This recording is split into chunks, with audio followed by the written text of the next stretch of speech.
Hey everybody, Who's Your Jedi here with another review for you. This time I'm talking episode 3 of season 3 of Legends of Tomorrow called Zari. And this is our big introduction to our new main character, Zari, whose counterpart in the comics is Isis, a character generally associated with Shazam, aka the DC's universe's version of Captain Marvel. She's not a character I know super well. I've read some stuff with her, but again, not somebody I really know that well. I did enjoy the mention of her brother, whose counterpart in the comics is Osiris. And of course, if you know the comics, that she has very strong connections with Black Adam, who's one of the most powerful villains in the DC universe. Um, So this take with Zari, I mean, it's reasonably solid. She's kind of an interesting mix of like Amaya and Mick. So sort of seeing that dynamic brought onto the ship, seeing somebody who in some ways is similar to Mick in a lot of ways, that potentially is extremely interesting. Also, she's somebody who's from the future and a pretty crummy future at that. So that sort of also, I think, brings a new dynamic to the situation. So let's kind of get right into some things.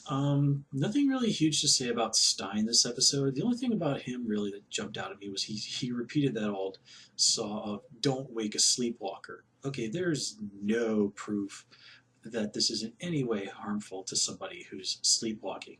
And you would think that a scientist and a guy as smart as that would be aware that, don't wake a sleepwalker is just an old wives' tale. Nothing particular to say about Jax this episode. Nice stuff with Mick. Uh, him getting another little prison break joke, and his relationship with, him obviously sensing a little bit of a kindred spirit with Zari. All that fun stuff with him at the bar. I mean, it was a nice episode with Mick, and just his endless desire to actually burn somebody. That was fun. Um, I do take that back. Is Jax, what I said about Jax, him and Ray decided to spring those people for the prison. Again, it gives them a nice little moment of saying like, hey, doesn't matter that this is a future that this is only a potential future. We're here, people are suffering, and we can do something about it. We're going to do what's right. Well, okay, that's good. That really does speak to the best side of them. Um, uh, what was that? Yeah. Um, the Ray. This especially for me resonates with Ray because his counterpart in the comics, Ray Palmer, became temporarily a member of the Indigo tribe, who are their shtick is compassion. One of Ray's in the comics, Ray's most defining character traits is that he is a very compassionate man. And while Ray in the show is also a very compassionate man, he's also a little bit more of a goofy guy, but I can sort of let that slide. But nonetheless, in an episode where they mostly took a back seat, that was a nice moment for them. Sarah continuing to show some very good chops as captain, and I continue to enjoy her just like absolute hating Agent Sharp, and the feeling being 100% mutual. Although the whole thing with like Sharp actually attacking the Legends and then threatening to send them to the dawn, exile them to the dawn of time, no matter what Rip thinks. Okay, who is in charge at the Time Bureau, you or Rip? If Rip is the ultimate authority, then I have a feeling he's probably going to have something to say about that. And frankly, if he's the boss, then however your personal feelings are, I don't think you get to make that decision. Then again, who knows? The dynamics of exactly how the Time Bureau work are a little wonky at best. Let's see. One thing that I seriously did not like this episode was what was going on with Nate. Now, one of the things that I think this episode really kind of made me realize, like, one of my big problems with Legends is that the show sometimes just makes itself a little too goofy for my tastes. And, a little bit of goofiness is just sort of par for the course with a superhero show. And I'm okay with that. But the whole thing where Nate is just high as a kite for this whole episode.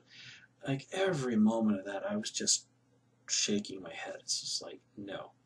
So man, there's somebody on the Legends writing staff with whom I guess my sense of humor is not terribly compatible.